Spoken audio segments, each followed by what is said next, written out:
for realsies? I think we're for realsies recording. 100s percentsies jerseys? Something like that. Jerseys, Guernseys? Gurneys. Guernseys, I'd rather be on a journey than in a gurney. Don't Journey to make Gurney. me choose between you and my country, Goofy. You know what they're doing to the civilians here in Vietnam? We have to tell the news. Who else could stop They the war? Have to know.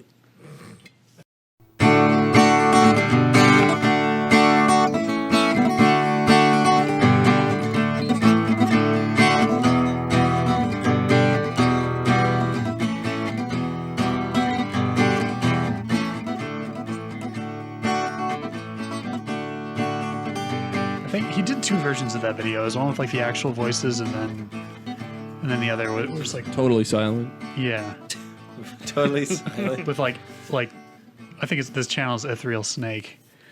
Ethereal. Ethereal Snake, yeah. Not ethereal snake. Ethereal. Ethereal sounds like a rejected Lord of the Rings name. Yeah. Spelled R-I-L with a special accented I dot. I dot. My voice has been sounding extra Jordan Peterson-y today. I don't Clean really up know your why. room. Clean up your. I actually really like that, or at least the. Like the concept of it. I like The remix. the remixes. I like the lo-fi remixes. Yeah. I don't really like lo-fi that much, but then some of the meme lo-fis I think are pretty good. You know, I didn't Lo-fi know Jordan what lo-fi Peterson was to clean your room to. until Andrew told me what it, or showed me it, and then I was Andrew. like, I'm into this. Hey, baby. H. H. How much Andrew lo-fi H. have you actually listened to? The stuff we listen to. I when listen we're to it playing all the time Minecraft. now. Like when That's I'm not playing Minecraft. lo-fi. Isn't it? No, the stuff we listen to while playing Minecraft is memes. Right, meme lo-fi. I not. personally No. Well, listen I've to heard lo-fi. other, like, in like during YouTube Minecraft. videos, I've heard people playing like lo-fi music in the background. Are you sure it's not just the Minecraft soundtrack? No. A little different. I'm not a fan of the Minecraft soundtrack. It's depressing. Yeah. It's just, I was like, I'm trudging along.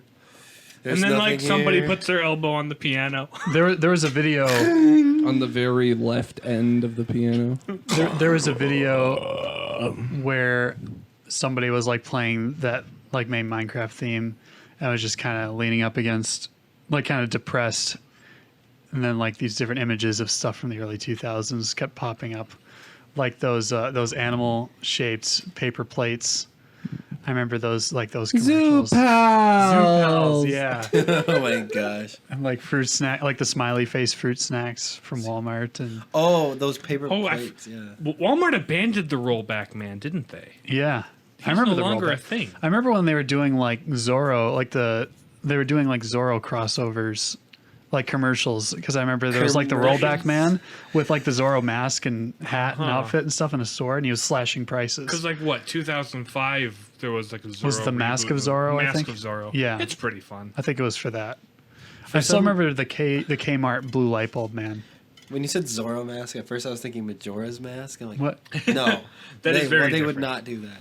I mean, I would love if Walmart did a Majora's Mask crossover, but that That is would not something not Nintendo happen. would agree to. Why of all games Majora's Mask? I don't know. It's a good one, but I still have yet to beat that game. I got very far, and I got to the 4th temple, and I just cannot figure the 4th temple out at which all. one is the fourth? the one Stone where you- Tower. Yeah, and you have The to one you flip have to it flip it upside down, dude. And then you have to do it on a time limit. Furthermore, Yes. that's like the dungeons are the most annoying thing about the time limit in that game. Everything else is fantastic. I love all the side quests with the time limit, and you have to like be at places at certain times and know their routines. And Can you only save The in deep- certain spots, or is it you Yeah. can save whenever you want? you save whenever you turn back time, but there are also save points if you don't want to turn back time to save. Sure. Yeah. Sounds interesting. It's I would recommend it Yeah. after playing Ocarina though, because it's kind of the immediate follow up to that. Yeah, that's from what I hear. Yes. I have a way to play Ocarina. So does Riley. I have the GameCube port. He has the 3DS Riley's is port. going away soon. Yeah, so that's true. I'd better.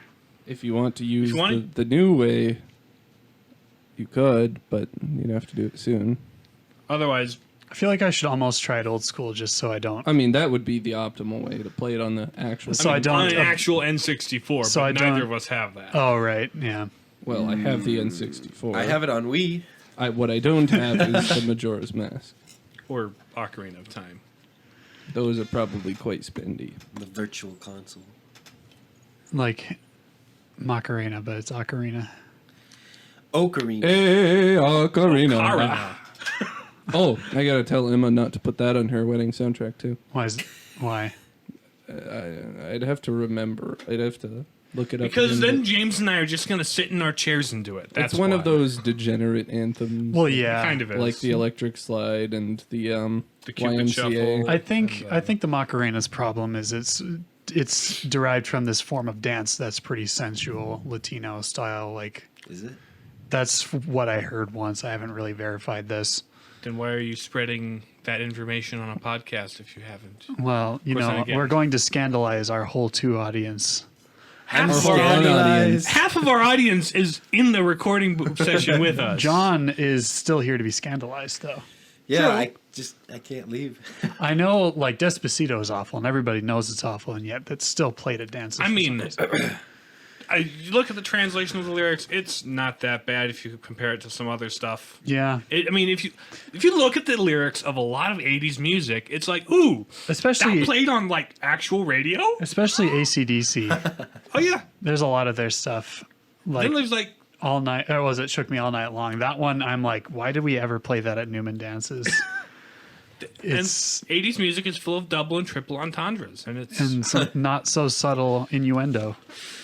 subtle but not subtle at all. Yeah, Not subtle enough. It's imagine subtle but not. not. I mean, in the grand scheme of things, music has always been very connected with that sort of sturf. Durf. Yeah, you know, as John and I are well aware, music students are a special breed of person. Yeah. It's unfortunate. I'm not. Is that like the culture that so happens to be, or is it actively encouraged by members thereof? Yes. Well, Art you people see, in they general. just have no other life skills, so they have to go to music because it's the one thing they're good at. And capitalism has so entrenched itself in their minds that they think they have to take the one thing that they truly enjoy and make a career out of it, and it totally destroys their love of that thing.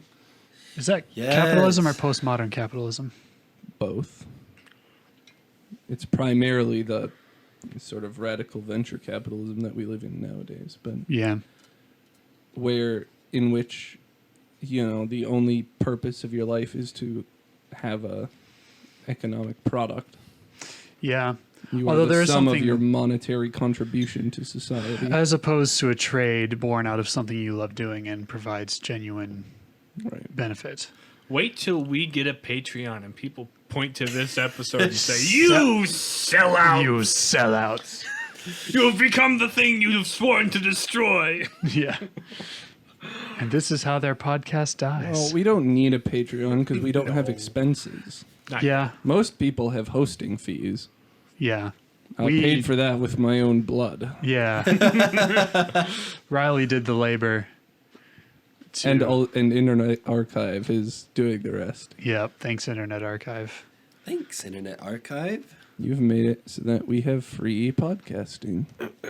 Now, this is free podcasting. Hooray.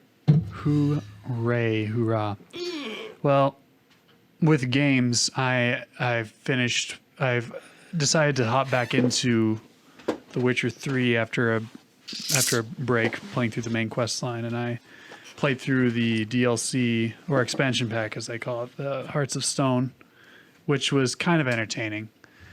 Right, I don't think you've played it yet, have you? I have not. Okay. The Xbox port I originally played it on. I don't know if it's a port, really. I suppose Edition. the PC is the port. But anyway, Yep. I didn't have Hearts of Stone on the Xbox. And I bought Blood and Wine. So Yeah. I've which I heard is the much larger. Yeah, the Hearts of two Stone expansions. isn't very long, but it's kind of a nice. It's a cleverly written story. It's almost got like an Alfred Hitchcockian feel to it, after a fashion, I suppose. But it's still kind of Witcher, supernatural, crazy Yes. stuff happening. Geralt is, after all, the medieval Batman, Batman. the world's greatest got the voice detective. for it, too. He's got the voice for it. He's got the detective skills When that turn is things howling? orange. Just like in the How Arkham long video are you games. going to make me wait? I started But watching. literally, like the Witcher senses are pretty much identical to the. He also has a Arkham. will they, won't they relationship with an evil, or not really evil, but kind of evil lady. And then a genuinely nice person. Yeah, there's the whole thing where you can romance different people or whatever. It's kind of like you're playing a choose your own adventure book movie. Is how that game plays out. That is within the very defined construct of a Witcher. Yep. That's kind of, Western RPGs in general. Yeah. I think most Western RPGs are a bit more like customization friendly. Witcher's Whereas The got- Witcher is, you're a Witcher, and you can't be anything but a Witcher. Yeah. You can't be a mage, you're a Witcher. There's customization in that you can You can change your haircut. craft you can craft things, you can go and collect different armors and weapons, and Yeah. The play style and like the. you can do different enchantments, and there's like a skill tree you can upgrade over time. And we're enumerating again. Yeah.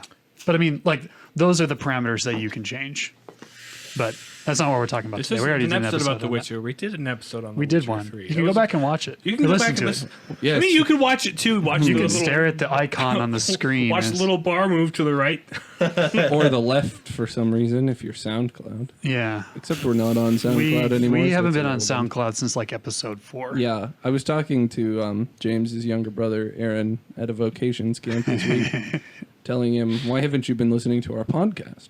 And he goes, oh, yeah, well, I just didn't see the latest episode out on SoundCloud. And I'm like, brother, we've been off of SoundCloud for like 4 months. Yeah. We're on this is episode 26. Yes. We've been doing this for half a year now, guys. Oh We my ha- gosh, yeah. We have an episode for every letter of the alphabet. Yeah. 25 weeks. I mean, 26 weeks. early on we sort of recorded multiple episodes and then spaced them out. But yeah, we've effectively been still doing this 4 for close to weeks, 6 months. So back before the dark days Happy began. half anniversary, I guess. I don't know. Yeah. Half of anniversary. Yep. About to be some interesting adjustments for the podcast going forward. Riley's off to priestly studies at long last, so we'll have him probably in and out somewhat Yeah. in the near future, podcasting remotely. Other people do it. Yeah, Yeah, most people do it. we'll find It's a way just to make not it work. how we've done it so far, because we've been conveniently in the same place at the same time, except for me last week, who had to go see family or some crap. He had to see family and then get his teeth pulled out. 2 separate occasions. Not related in the least. No, yeah, family reunion over the past weekend, and like the 2 days after that, I got my wisdoms removed. So And then John was going to sub for Nathan, but Nathan came back. So I was like, oh, let's just have him as a guest like we were planning to last week. Again. So welcome back, John. this is half of our listener base, folks. Yep. He's waving right now for all of you who can't see. Though, Lexi, if you decide to listen to this, hello.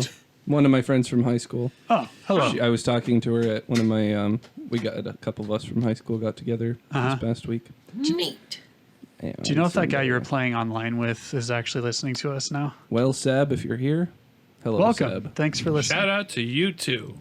You bring our You lovely joined 2 the 2. listeners up to 2. But yeah, no, on that note, we're the Palladian Papists. I'm James. I'm Nathan. And I'm Riley. Featuring John. I'm John again. Hello, John. Hello, John, again. And this week, we are covering the Walt Disney adaptation of C.S. Lewis's book, The Lion, the Witch, and the Wardrobe. Was the first one Disney? Wait, are we only Yeah. doing that one? Really? I mean, we could cover Narnia in general, but I particularly that one. Okay, cool. I thought you said Yeah, that all was the the movies. first two were Maybe Disney. It It was Lion, Witch, and the Wardrobe, and Prince first two were Caspian Disney, then they changed to hands. 20th Century Fox, but now it's back. Then like to- Lionsgate.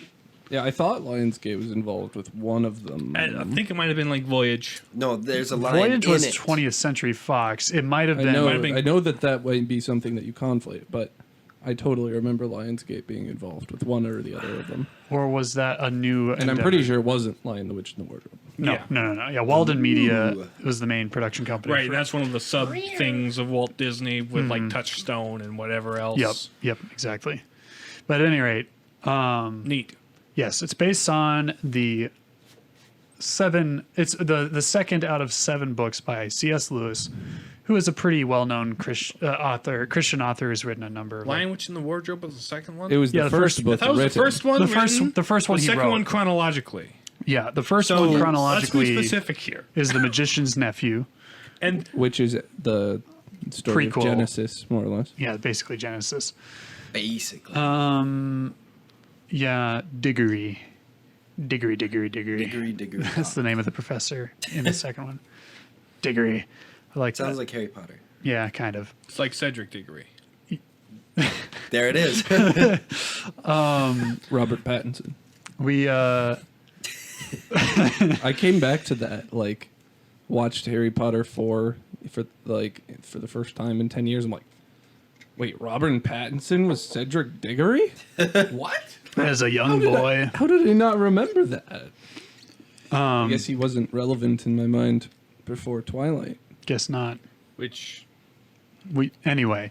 I C.S. yearned Lewis. for those days. Yeah, C.S. Lewis. He's a well-known Christian author. Anglican. Anglican. Yes, Anglican is Christian. Yes, I'm being more specific. Yeah. Oh, okay. He's written books Wow, he's written books. such as, I was about to say, such as Mere Christianity, the Screw Tape Letters, Trilogy. the Space Trilogy, but we don't talk about that one. It's actually pretty good. Okay, yeah, it's I don't remember what it's called, but the Silent Out of the Silent Planet. should I think read is the that one. first one. it's quite interesting. Yeah. Screw Tape Letters and a few others.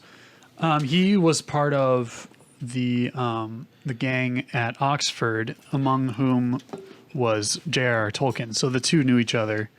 You might know the story. Fought. Lewis actually used to be atheist, but then Tolkien, who's a devout Catholic, sort of talked to him over the course of time, and they was able to convince him to become at least Christian. He grew up in sort of an Anglican background, and so never fully converted to Catholicism because there's sort of that cultural anti-Catholic stuff he couldn't quite shake. But anyway, that's sort of aside. He wrote these books. I believe the first one he wrote kind of during or shortly after the First World War, or Second World War. So around the same time that Number 2, my lord. Tolkien was writing Lord of the Rings. I thought it was after World War One. I mean, Yeah, if it was, wasn't. if It was after. It was after World War One, But also it's after not World War II. immediately after World Well, The War Hobbit he started writing after World War One. I think is when Tolkien started the whole Middle Earth beginning to create it as after World War One. But then he didn't publish The Fellowship of the Ring until I believe it was the early 1950s. Anyway, We're not talking about T Lord with of the Tolkien Rings. knows all this stuff. We haven't done a Lord of the Rings episode, but maybe if we can convince, Maybe if we If collab you with get on the Twitter and we can yell at her. collaborate. Like if it's Scream. Anyway, so the Chronicles of Narnia, written in like the late 40s, early 50s. It's basically written to be a series of fairy tales. So whereas Lord of the Rings is kind of high fantasy, Lewis specifically wrote these books to be like quote unquote fairy stories, to be accessible to kids. And so the first book upon which the Disney movie is based is you have these 4 kids, the Pevensies, Peter, Susan, Edmund, and Lucy. During World War II, there was the Blitz in London. Germany was bombing the city. And so a common practice back then was to send kids to stay in the countryside away from the danger until things blew over. So the children, or up. But so the children get sent to this professor's mansion out in the countryside. He's sort of a mysterious fellow, who they don't really interact with much at first. And so they start wandering around the house. And one day while they're playing hide and seek, Lucy goes into this room and there's a wardrobe. So she's like, okay, this looks like a good hiding spot. She goes into the wardrobe, keeps going, and can't find the back. And out the back, there is a snowy forest, which it was during the summertime, so snow is kind of weird. Also, a random lamppost. Yeah, she wanders around the forest, and there's this lamppost that looks like it grew out of the ground, even though it's made out of metal. Also in a wardrobe. Yeah, in a Also wardrobe. in a wardrobe. This is an awfully big wardrobe. So she's wandering around, and she encounters a faun, which is sort of this Greek mythological creature. There's a lot of those. It's like half man, half goat. Like man top, goat bottom. It could be the other way Which around. You don't know. if the man was to have goat feet, would it be like this or like this? She's got hoof hands. I'll have to Photoshop that at some point just for the fun of it. Ooh. Anyway, Make it the thumbnail. Anyway, so she kind of makes friends with this fawn guy. His name is Mr. Tumnus. So they go and have tea at his house, and he's like, "Oh, by the way, there's this evil lady named the White Witch who is out to get humans. she likes to kill children. Yeah, she likes to kill children because they're a threat to her. So I was going to kidnap you, but I've had a change of heart." So he returns her to the lamppost, and she figures her way back to the wardrobe and comes out like super ready to tell her family, like, by the way, I'm back, okay, because she thinks it's been hours. But she gets, because in Narnia it has been. That's the name of the country, is Narnia, the land she found in the wardrobe. Yeah. So she gets out of the wardrobe, and no time has passed since she went in. And so her siblings are kind of confused why she's freaking out, like, I'm back. She's like, do you not know how hide and seek works? And so eventually Edmund, who's kind of a middle child, even though there's four of them, he gets picked on by all of them a little bit, and is sort of a spiteful, kind of pouty kid. Him and Lucy end up going into the wardrobe again, and he runs he follows her into it to make fun of her, and then he comes out and he meets the White Witch in the forest while Lucy's off visiting Tumnus again. And so she's like, okay, I'm gonna try to reel this kid in. So she has him on the sleigh, acts all nice to him because she rides a sleigh because the ice queen, it's eternal winter in this place because she's evil. Because she's evil. So she tempts him with Minnesotan. she eats some Turkish delight. Eats some Turkish delight. It's like, I'd love to meet the rest of your family. So if you bring them to me, my castle's over that way. I'll give you all the treats. I'll give you all the treats you could ever desire. I've got candy in the back of my van. Want to bring your friends? Yeah. So Edmund's like, oh, this is the first person who's ever done anything nice for me, and screw my siblings. I'm cool. Yeah. So they go back, and all the while, Lucy wants all of the siblings to go into the Narnia to prove to them it's real. Edmund wants them to go back because he wants more freaking Turkish delight. Along the way, I think they sort of encounter there's like some sort of a argument, and then the professor gets in, and Susan and Peter think that Lucy's got a screw loose, and the professor's like, no, I mean, logically, what are they teaching kids in schools these days? If she's not mad and she's not lying, she must be telling the truth. So might know more than he lets on, or something. Or something. Or maybe like that's that. a Christological argument or something. Yeah. Lewis isn't quite as subtle as Tolkien is. In fact, he's very much not subtle. Very much not. Yeah. So they go back. They all wind up in the wardrobe, and they're all in Narnia. And it's like, oh, this is real. Cool. Or No, the four not children. Israel. What are you talking about? Yeah. The four children are all in there together, and so they go wandering around, and they meet the beavers, who are this King of the beavers. the animals cannot talk. deceive us because he can't fool us. the animals talk because this is a magical land. Animals talk, and then there's mythical creatures as well. They try to go to Tumnus's house, but he's been captured by the White Witch, which we find out later is because Edmund kind of spilled the beans that that's who Lucy had been hanging out with. So they end up with the beavers. Beavers are like, the land has been under the domain of this White Witch for hundreds of years, or for 100 years. And it's always winter, never Christmas. You guys, there's a prophecy that 2 daughters of Adam and 2 sons of Eve. Nope. Scratch that. Reverse it.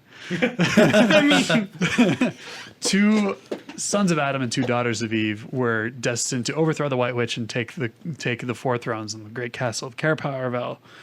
And Aslan is this great lion who's not Jesus. No. Totally not Jesus. Definitely not. He's come to help them overthrow the White Witch and all that fun stuff. So Edmund's like, screw that noise. I'm going to go to the White Witch's house because I want Turkish Delight. Because I want treats. And the rest of the kids are like, I mean, I don't know. We're just British kids. And they're like, what's British? And so Edmund wanders off to the witch's house and becomes her prisoner because he didn't come back with the rest of the kids. And she needs all 4 of them so she can, No Turkish delights. so she can get, break the prophecy and do you retain her rule. How do you even have Turkish delights in Narnia? There's no turkey. Because you're Satan. Basically. Okay. She's a wicked creature of some. Anyway, She's she has her deal too is she has this wand that turns people to stone. Not the Medusa. It's not a hair thing, just a wand. the hair doesn't turn them into stone with Medusa. It's her eyes. Right, but she's got snake hair. Yeah, but Anyway. the snake hair doesn't turn to stone. Snake hair has nothing to do with it. Anyway, The snake hair just there to look bad. Anyway, so they are now fugitives from the White Witch because she's sending all of her bad guys after them, the wolves and evil creatures. Wolves. So they're on the run from her, and then they wind up at Aslan's. Well, they get gifts from Santa Claus because now that they're back, the witch's power is breaking and it's Christmas. So Peter gets a sword, and Susan gets a bow. Lucy gets this cordial because giving alcohol to 8-year-olds, but it's magical alcohol. Heals. So it's magical. One drop can cure any injury. Oh, I bet. Oh, I bet. It's just whiskey, guys. It's just whiskey. Very potent whiskey. It'll heal anything. It'll fix you right up. It'll fix what ails you. You got a hangover. Just drink more of this stuff. Anyway, so, and then they wind up in Aslan's camp because he's building an army of like the good Narnians over there. And by this time, because of the power of Aslan and the kids coming back into the land, winter has been broken and it's summertime again. The witch's power is beginning to drain. Nice. And over the course of time, they manage to yoink Edmund out of the White Witch's grasp. Do And then not the White cite Witch, the deep magic to me. the witch is like, there's this deep magic thing that rules the whole land. Deep magic says if there's a traitor, they're mine. This kid betrayed his family, so his blood's mine. I want him. And Aslan's like, how about kill me instead? The boy lives. Do not cite the deep magic to me, witch. I was there when it was written. Liam Neeson. That's Liam Neeson? Yeah, Oh, Yeah. nice. it's Aslan. Nice. So yeah, the Aslan goes to the stone table and sacrifices himself. He's killed by the White Witch in Edmund's place. He's killed for Edmund's sins. Yes, subtle. He's not Jesus, by the way. Not Jesus at all. Not- And so Susan and Lucy join him in a totally not agony in the garden for a little bit beforehand. And so in the morning, at sunrise, Aslan has a resurrection. I mean, he's not dead anymore. Totally not Jesus. It's only been like Hey, one they didn't day. wait 3 days. Yeah, that's true. And so the whole deal, there's a catch in the deep magic. Yeah, if a innocent person dies for a traitor, then the stone table will crack, which it did, and death itself turns backwards. Of course. Yeah. So they go off to the White Witch's castle, and there's all these people who have been turned to stone by her. And so one by one, they go around and free all of them from their being stoned. Because Aslan just has really bad breath. Yeah, or really, really warm breath Bad breath. Aslan did not go descend or anything into limbo or anything like that. Nope. It's not limbo. No. Sheol. One of those people is Lucy's friend, Mr. Tumnus. And they're like, okay, we gotta get back over there because the White Witch attacked our army anyway, so we gotta help them. In the movie, they cover the battle. The book, they didn't. Really, Well, because the movie needed an action climax. which I'm glad they included the battle in the movie because it's one of my favorites. This is actually Books really neat. Yeah, I have a it's, hard time with battles. yeah, the books. It's supposed to be a fairy story, not really gory and whatever. They don't. I mean, it's a Clean your sword. It's not quite the Charge of the Rohirrim in Lord of the Rings, but it like the battle in the movie does still give me goosebumps because the soundtrack is amazing in that film. So yeah, they get back over there, help win the battle. Aslan basically kills the White Witch, and all's hunky dory. They decide to stay in Narnia, and so they are crowned the 4 kings and queens of Narnia and rule. no 2 kings, 2 queens. Yeah, the 4 of There them aren't 4 become kings and 4 2 queens. kings and 2 Two queens of Narnia. Not the And- 4 kings of New Londo. No. No, that would be a lot harder. They and then they rule for many years until they accidentally wind up back in the wardrobe and crap their kids again. At least that's what I would be thinking. So they come out of the wardrobe and they're kids again. No time has passed, and so they talk to the professor. He's like, "Yeah, I know about Narnia," and that's the end of that book. I was going to focus on this one mainly because, I mean, in following books, Prince Caspian is sort of the sequel. They come back, and it's been because time flows differently in Narnia versus their world. They go back, and Narnia has been overrun by men who were descended from pirates who ended up through some magic portal in Narnia and took over the world, basically. They were not green or ghostly. No, they Nope. were the Telmarines. They took over, and then they had to do like this whole freedom fighting thing to win Narnia back, and that's what happens in that book. And then Caspian becomes the true king of Narnia because he was a Telmarine, but his uncle killed his father to get the throne and all that stuff, so they overthrow him and yada yada yada. That's how Prince Caspian goes, essentially, in a nutshell. And then the Dawn Treader, they come back. They go on a boat ride. They go on a boat ride with Caspian later. Just Edmund and Lucy, though, because Peter and Susan are too old now. They go to college or something. Yeah, something like that. And then the book after that is The Silver Chair, which is weird. Their cousin Eustace, who was in the Dawn Treader with them, sort of a brat, but then becomes a nice person. Him and this other girl go on this adventure to rescue Caspian's son, Rince. Not Rince. I forget what his name was. Repeat?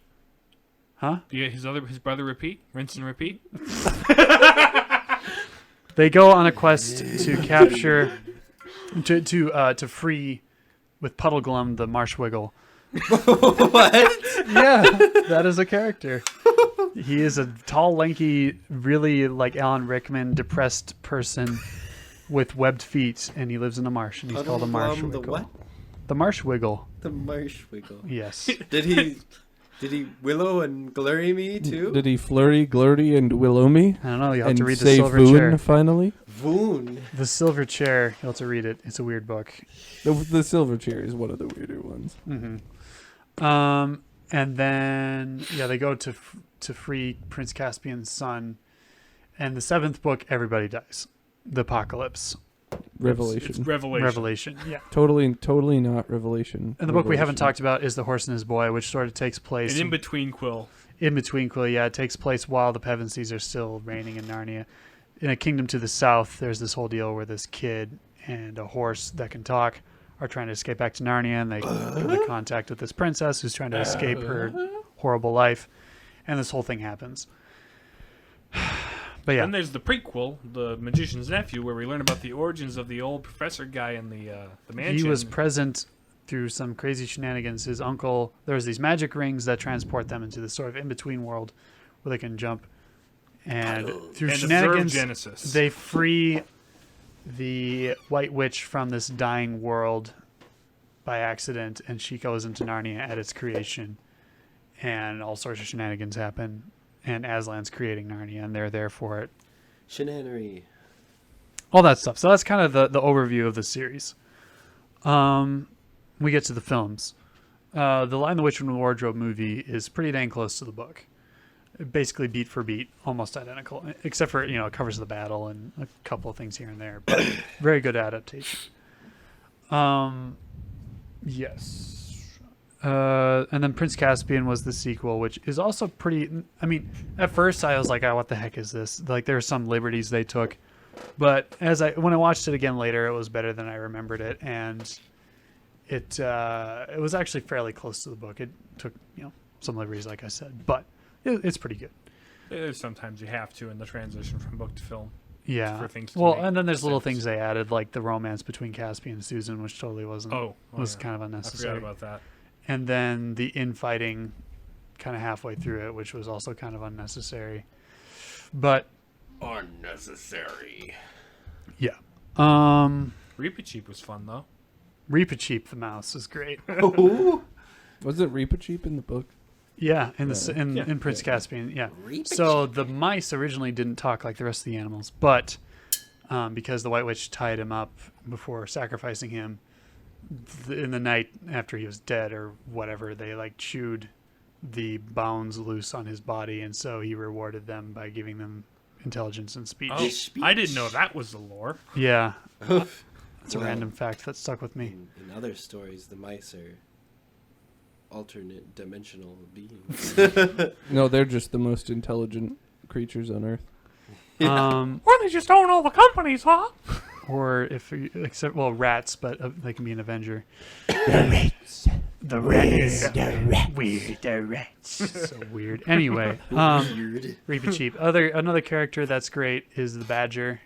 I forget his name. Badger. Lord Spent Bratry. Mushroom. Truffle Hunter. That's the name of the Badger. I spent half the morning on that soup. In that soup. And then That there's soup. I'm at soup. What do you mean you're at soup? what's the name of Peter Dinklage in that one? Peter Dinklage. Peter Dinklage? You didn't know he was in Prince Caspian? Yeah, I yeah, I said know. it's been like 10 years since I saw it. Okay. It's probably some weird name like Smarshwiggle. I just No. Puddle Thumper. What? Hold on. Okay, I'm gonna look this up. Puddle Thumper. we're doing our research. on the We're fly, looking it up folks. here. Cut that one out. What? Cut didn't that hear. one out. Cut what out? The thing I just said. You What just did gotta you say? listen to the whole thing again. Jesus. Puddle Thumper. They cut that one out. Only if people know the joke. I mean, I think they can figure that one out. It's not egregious. This is egregious. Anyway, in Prince Caspian. Here we go. Trumpkin is Peter There we Dinklage. go. Trumpkin's the good dwarf. Donald Trumpkin. Nickerbrick Donald was the Trumpkin. evil dwarf who was a traitor. Knickerbocker Liquor Locker? Yeah. Ugh, what a terrible place. That's not terrible. It's just Yes. not the best. Yeah, so there's all sorts of Got the entire cast. Wimbleweather and Bulgy Bear. Bulgy about- Bear. We like enumerating. They took out the character names are kind of fun. They took out a couple of weird sequences where there was a couple of Greek gods that showed up and had like a weird Oh, really? party. Yeah. It was strange. Wait, was that in the book? In Prince Caspian, yeah. Like Bacchus shows up with his cohort and he's all drunk and crap, and they go around to these villages and like free the villagers of their stodginess or whatever. I'm glad they left it out of the movie because it was super The weird. stodginess. Yeah, I don't get it. Get it? Don't get it. Yeah. So that's Narnia. Kinda. In very much in a nutshell. Not, but also not really. Yeah. So as we've not so subtly alluded to, very much in the tradition of C.S. Lewis, Narnia is this- very allegorical, particularly the first one. Obviously, Aslan is a stand-in for Jesus and redemption. What? Yeah. Because his whole sacrificing himself for a traitor who betrayed his kin and whatnot. I never saw that coming. No. Oh. And then like Riley said with Wait, hold on. What did you say earlier? That was also a... The White Witch is Satan. Oh, yeah. White Witch is Satan. Turning But people to stone. Or there was a different one. Like after he died, he saved all the people that were. Yes, Like- descended to the dead and. Oh, yeah. Limbo, yeah. That whole thing. was that the stone people? That's the stone Okay. people. The stone People who people. were turned to stone. Okay. Awaiting their... Did he do that after he died? Like between he Yes, died? Okay. he did that. After he he died, but- resurrected. But also after he was alive. Yeah, so again. it's not a perfect one-to-one Right. thing in Narnia, but close enough. But Good yeah. enough. Close enough to be ridiculously obvious. And over the course, another thing too is that these experiences shape the Pevensies like over the course of the books, and kind of help them grow up. Grow and up. at the end of the More Dawn like- Treader, Live multiple lives. at the end of the Dawn Treader, very much on the nose. Aslan is like, in your world, I have a different name, and you have to come to know me by it. So Oh. yeah. So once they come of age, Lucy, Edmund, Peter, and Susan all have to kind of go back to their real lives until they all die in a horrible train accident and go to heaven, Narnia, Is that what happens? in the 7th book. Yeah. Oh, spoilers. Sorry, it's not Spoilers my for fault. books from the 60s. Yeah. Yeah, I Gosh. didn't plan on actually ever reading them. That one's not my favorite. It's kind of depressing, even though the ending is technically happy. Technically. It's weird. That one, yeah, it's very much Revelation. C.S. Lewis version.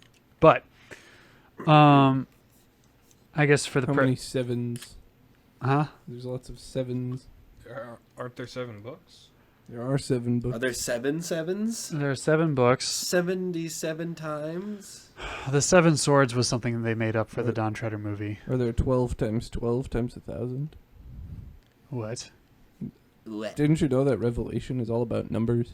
Yes. Yeah. I thought that was the book of Numbers. Revelation has the second most numbers. Yeah. The second most numbers. The 144,000 and whatnot. Yeah.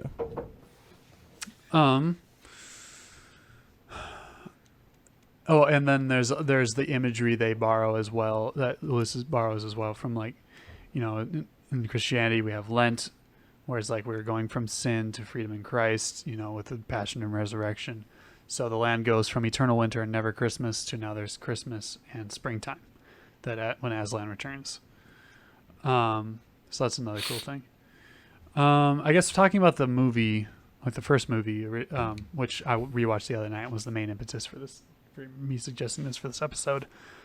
It has some great qualities. I suppose we could do sort of a transcendental overview of the 3 films that have been made thus far. Focusing Thus on the far. first one primarily. Focusing on the 'cause first that's one, yeah. freshest in I think your it's the memory. best.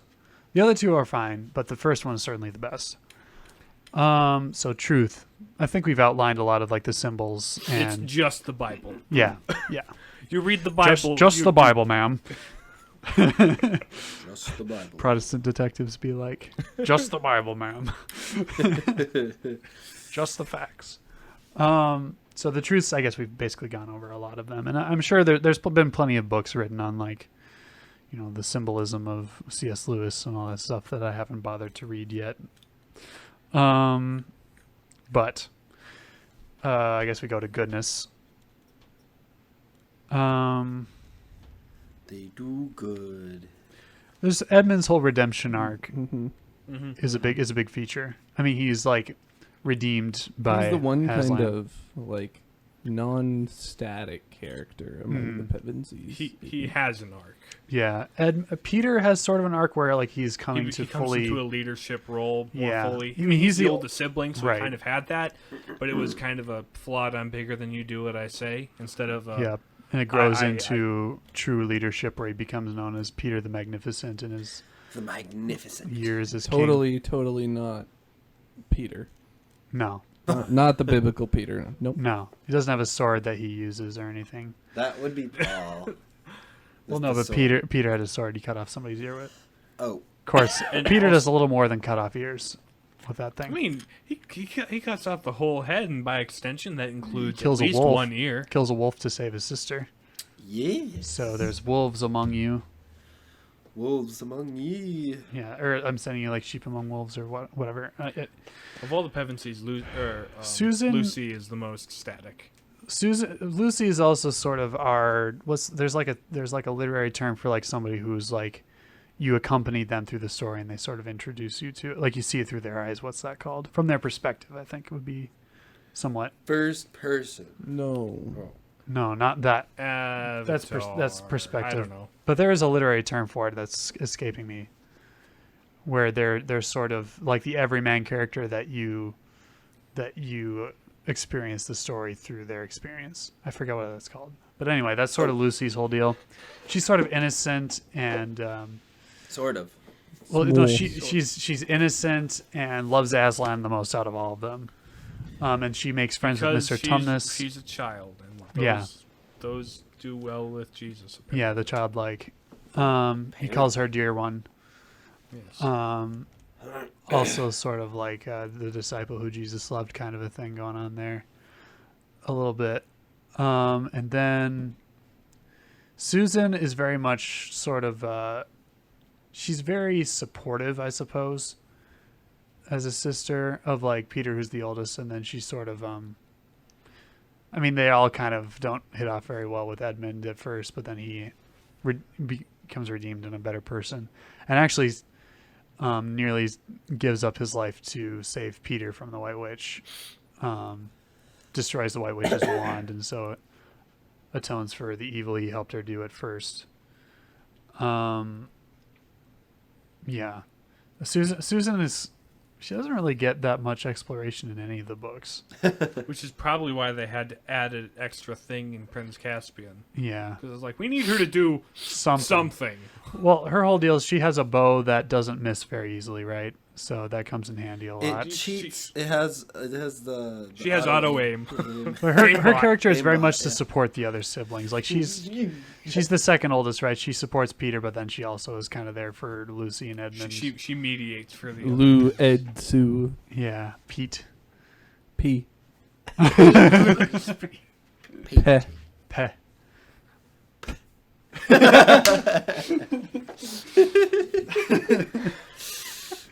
But yeah, the goodness is that even though Edmund betrays them and all that crazy shenanigans, they very much still do love each other, and so like that, like their complementariness as siblings, and it is ultimately what enables them to free Narnia, I guess.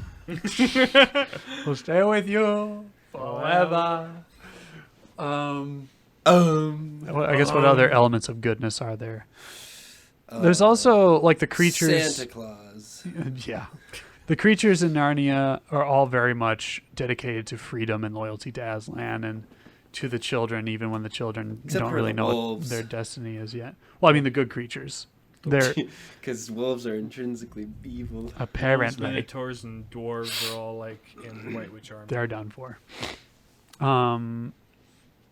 But yeah, the creatures in Narnia are all very dedicated to like they're loyal to Aslan and they desire freedom from bondage and all that stuff. Freedom from bondage. Any other elements They're of just goodness? really tired of winter. Yeah, I can. Which, as North Dakota, Minnesota folks, we relate. can really relate to. It's like I relate to this movie on a personal level, It's like but it's been 3 months of winter and we don't have Christmas yet. What's up? but they.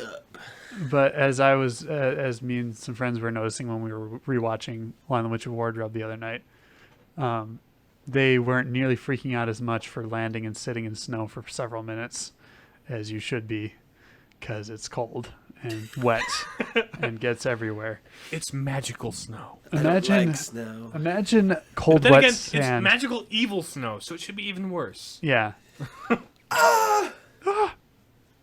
Oh, and then they borrowed fur coats that were in the wardrobe. They were technically never taking them out of the wardrobe. That was a weird detail. Anyway, They hang out with beavers wearing fur coats. yeah, the That just beavers struck me never just now. they never question where the coats came from or what they're made out of. That's dark. Where did Peter those- even threatens to turn Mr. Beaver into a hat because he's annoying. Yeah, that's true. Any other elements of goodness I suppose we can draw out of? Threatening to turn Well- Mr. Beaver into a hat. Yeah. Yeah. That's goodness. Well, obviously Aslan is, Jesus and, That's good. you know, Yeah. It may not be the most well pulled off analogy out there, No. but it's good. He's not a tame lion. Every Catholic speaker likes to use that line. You know, in the Chronicles of Narnia okay, yep, they're gonna say he's not a tame lion. They Yep. say it in the movie like 7 times. Oh yeah. I mean, it's just true. And it's borrowing from like the biblical imagery of like Jesus is the Lion of Judah because that's the tribe from which he's descended, and yeah, all that stuff. Lions, that makes sense. Oh, I get it now. Oh, that makes sense. Aslan is Jesus. Yeah. I never saw that before, but now that you mention it. Beauty.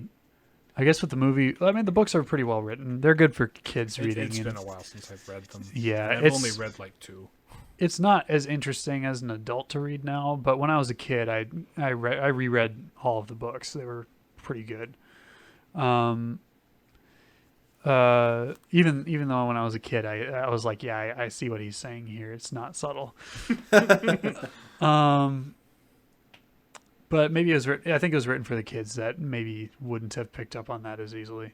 Who knows? Well, it's more beautiful than the old British. The old BBC. The old BBC. movies. Where Aslan is just 2 people in a Reaper costume. Cheap is just a man, basically an ROUS from Princess a Bride. furry. Yeah. No, No. no, No.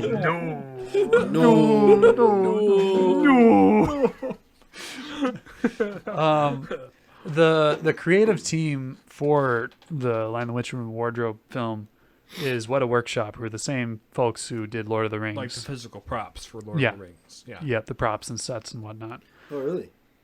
Yeah, so the character design, the world building, with any fantasy type thing, what really gets me is like the world building and like the designs and like because what it does really well is like they like to build cultures and then like the aspects, the trappings of culture, like their armors, like the color palette is like, on everything is like the lion to symbolize Aslan, so they have like a red and yellow palette that really pops and For is Gryffindor. Against the pretty white cool. and deep blues of the White Witch's armies, particularly. yeah. And so the armor and then the creatures are all pretty cool. There's centaurs, which are always my favorite. Half man, half horse. And then there is also like It's like 2/3 horse and 1/3 man. yeah. Let's see. There's other creatures. There's fawns, satyrs, not satires. I thought that was And, pronounced satyr. Satyr, Yeah. satyr meal. Uh, That's when they eat. Not satyr. That's when they eat. Satyr. Satyr. Satire. And then there's also talking where animals, that the good talking animals. Really? I believe so. I don't know. There's all sorts of cool stuff. All sorts of cool stuff. Wow. All sorts Um, of cool stuff. And the movie, the special effects really hold up for coming out in 2005. 2005 was a crazy year for movies because you had Narnia, you had Star Wars: The Revenge of the Sith. Oh yeah, that was Um, the first PG-13 movie I ever saw in theaters. Yeah, I saw episode When 2. we were 8. Well, that wasn't PG-13. yeah. I watched. No, it wasn't. It was PG. And so I saw that one in theaters. I still too. remember watching this movie in theaters. I was 8 years old, and like this Aslan sacrifice scene was pretty Pretty scary, intense. but it was very well performed. Like Tilda Swinton did a great job as the White Witch. Liam Neeson's voice is just majestic. Perfect for Aslan, honestly. I like The only thing that would have been better was Morgan Freeman, but that wouldn't have been nearly fierce enough. You kind of need Liam Neeson's fierceness to make it work. What else is good about or beautiful about these movies? About, what's his face? The kids are really good actors. Who does the music in that one? Oh, I think I should have. it's not Alan Silvestri, is it? I believe it might be. He might have done a couple of them anyway. Yeah, we're looking it up again. Composer for Lion. Clicky clacky, clicky clacky. Why does it have such a long name? Because Harry Gregson Williams, Henry Gregson Williams. Okay. but the soundtrack is great. No relation to John Williams. No, Probably not. unlikely. Williams is a very common last name. It's also like his music style is very different.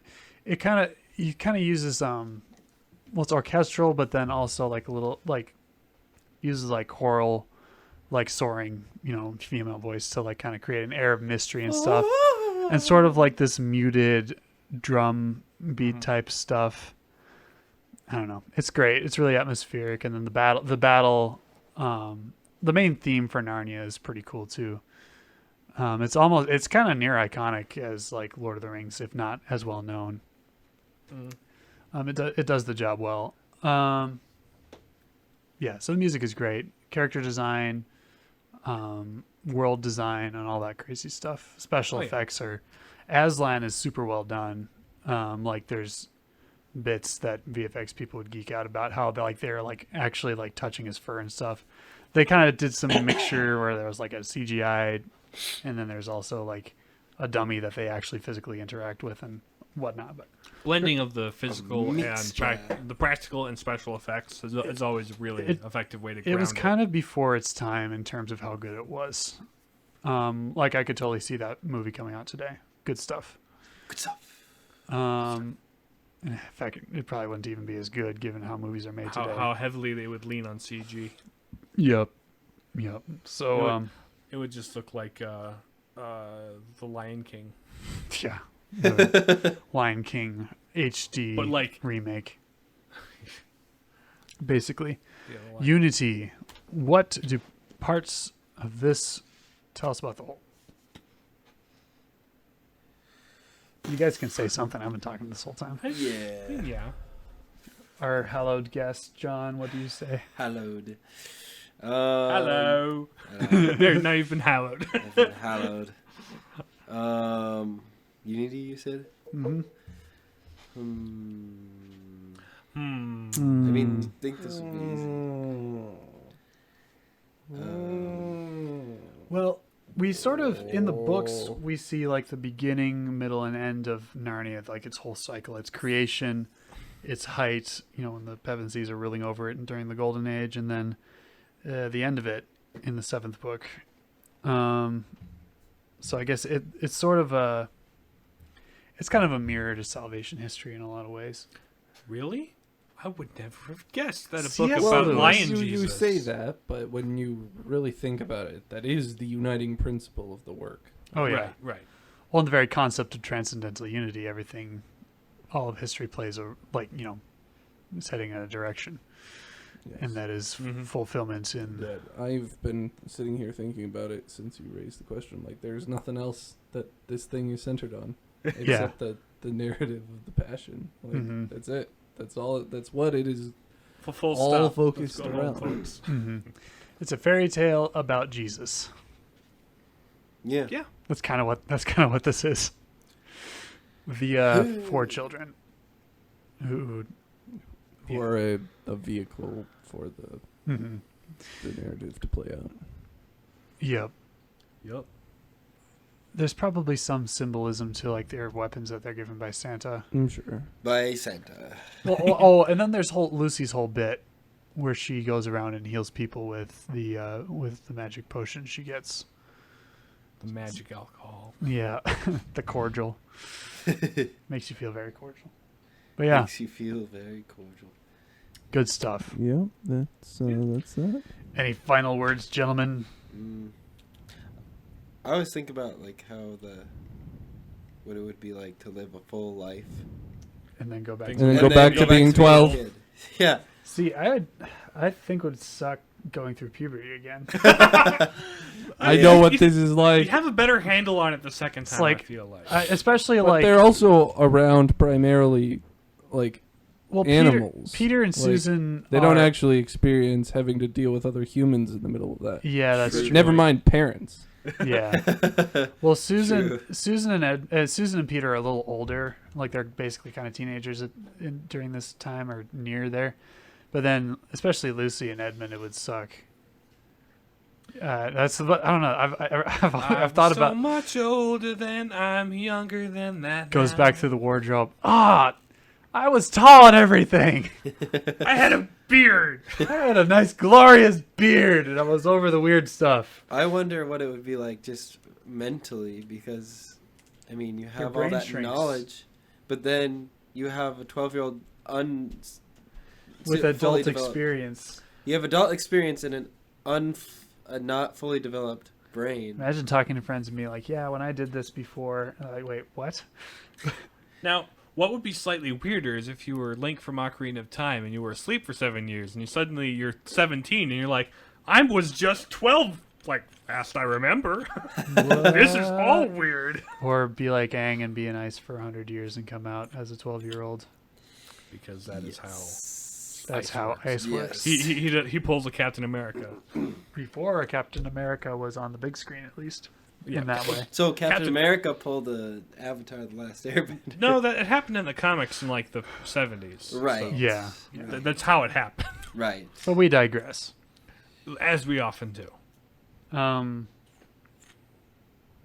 At us. At us at Twitter and Facebook, and email us if you so desire. I don't think anyone has yet, but you could be the first one.